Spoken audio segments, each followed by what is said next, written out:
ત્રિશક્તિ માની એક દેવી મહાલક્ષ્મી, જેના કેટલાય શ્રી રૂપ છે. એમાંનું જ એક રૂપ એટલે વૈભવ લક્ષ્મી દેવીનું. માન્યતા છે કે વૈભવ લક્ષ્મીના આરાધનથી અષ્ટલક્ષ્મીની આરાધના સમાન પુણ્યફળ મળે છે. નામ પ્રમાણે જ દૈદીપ્યમાન વૈભવ દેખાય છે માના મુખ પર. અને આ તેજોમયી માં વૈભવ લક્ષ્મી બિરાજે છે અમદાવાદના મણિનગર વિસ્તારમાં. આવું માની દિવ્યતાના સાક્ષાત દર્શન કરવા જઈએ માં વૈભવ લક્ષ્મીના દ્વારે.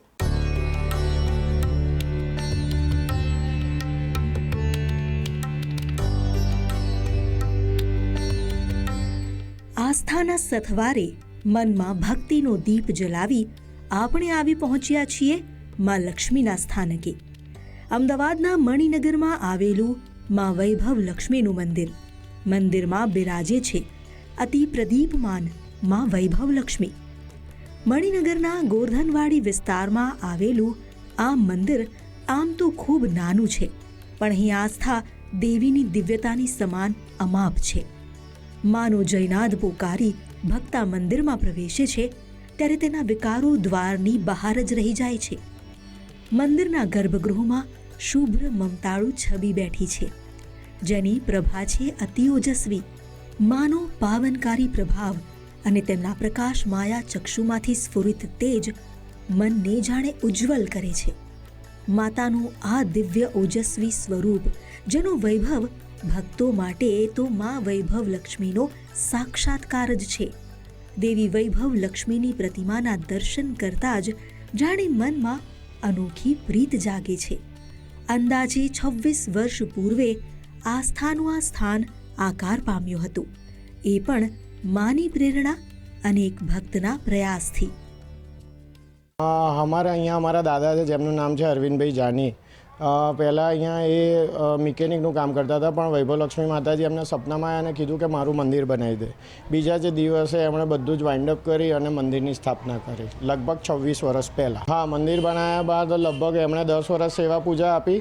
પછી એમના સન પ્રણવભાઈ જાની છે, એમણે આપી. અને ધીમે ધીમે જે ભક્ત રેગ્યુલર આવતા હતા તેઓએ પણ હવે સેવા ચાલુ કરી. અને અમારા આખું ગ્રુપ છે 10 થી 12 જણાનું, એ પોતપોતાના ટાઈમ પ્રમાણે સેવા આપે છે. મંદિરે જે પ્રમાણે સેવા કરી શકતો એ પ્રમાણે. માનું ચતુર્ભુજ રૂપ અલૌકિક દિશે છે. માના હાથમાં સુવર્ણ કમળ છે અને તેમાં એક હાથમાં પુષ્પમાંથી કળશમાં થઈ રહી છે ધનવર્ષા. માથે મુગટ અને કંઠે ધરેલી માળા માના સૌંદર્યમાં વધારો કરે છે. કંઠમાળની સાથે માની ચિબુક કાંતિ પણ આકર્ષણ જગાવે છે.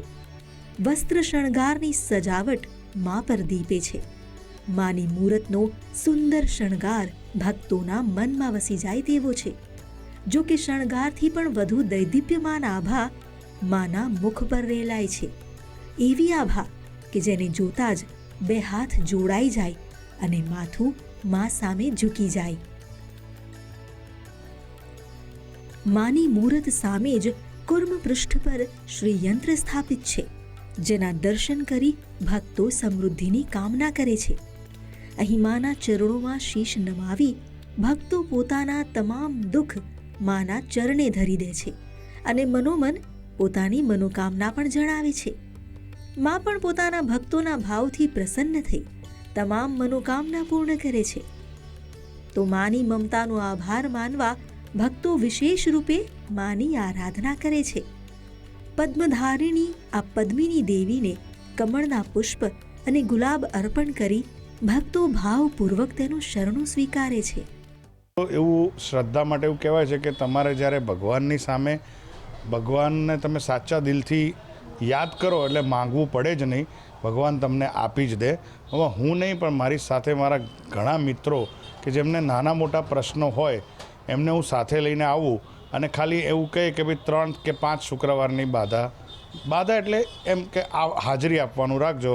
તો એવું બને કે એમને 3 માન્યા હોય તો 2 શુક્રવાર સુધીમાં જ એમનું જે કંઈ કાર્ય વિચાર્યું હોય એ પૂર્ણ થઈ જાય. કે આ સ્વરૂપના જે લક્ષ્મીજી છે, વૈભવ લક્ષ્મી, એવા મંદિરો બહુ ઓછા છે બધે જ આખા ઇન્ડિયામાં. અને આ માતાજીનું જે સ્વરૂપ છે એ અષ્ટલક્ષ્મીનો તમને આપે છે આશીર્વાદ. એટલે તમારે જે કોઈ પૈસાવાળા વ્યક્તિ હોય એ બી વ્યક્તિ એને સારી રીતે ભોગવી શકે અને એની જે કોઈ ઈચ્છા હોય એ કદી અધૂરી ના રહે. અને આ મારો જાત અનુભવ છે, પ્લસ ઘણા બધા બીજા બધાને જેને હું અહીંયા લઈને આવ્યો છું એ તમામનું આ જ કહેવું છે. અને મને કેટલાય વર્ષથી મારે ઘર નહોતું, તે મારા માતાજીની બાધા હતી, તે માતાજી મારી ઈચ્છા પૂર્ણ કરી દીધી માતાજી. તારની હું આવું જ છું રોજ, સવારે આવું, સાંજે આવું, શુક્રવારે તો 3 ટાઈમ આવું. પહેલી સવારે આવું, પછી બપોરે આવું, પછી સાંજે આવું, અને સવારે તો રોજ આરતી કરવા આવું જ. માત્ર અંતર્મનની જ નહીં, ભૌતિક સુખોની પ્રાપ્તિ પણ દેવી લક્ષ્મીની આરાધનાથી થાય છે. દેવી શ્રી મહાલક્ષ્મી કૃપા કરી તેમના સાધક પર ધન અને ઐશ્વર્યની વર્ષા કરે છે.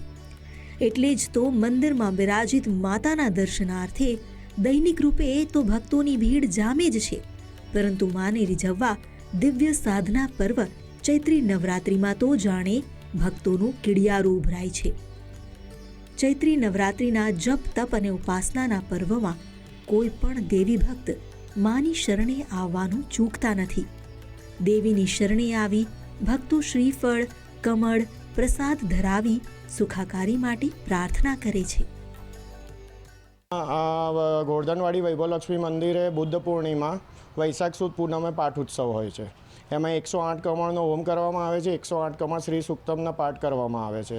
અને ધનતેરસના દિવસે 1008 કમળનો હોમ કરવામાં આવે છે, 1008 શ્રી સુક્તમ કરવામાં આવે છે. અને સવારે જગન્નાથજી મંદિરથી ગજરાજ બોલાવી અને પૂજા કરવામાં આવે છે.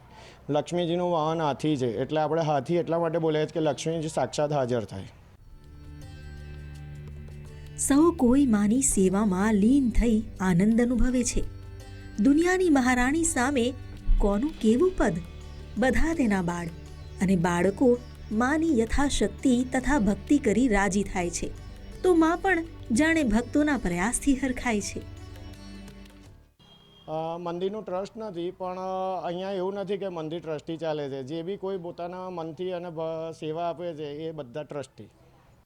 વૈભવ લક્ષ્મી માતાના મુખારવિંદને નિહાળતા માની મમતા પર વિશ્વાસ થઈ જાય છે. મંદ મંદ હાસ્ય રેલાવતી આ મૂરત ભક્તોને આશીષ આપતી જણાય છે.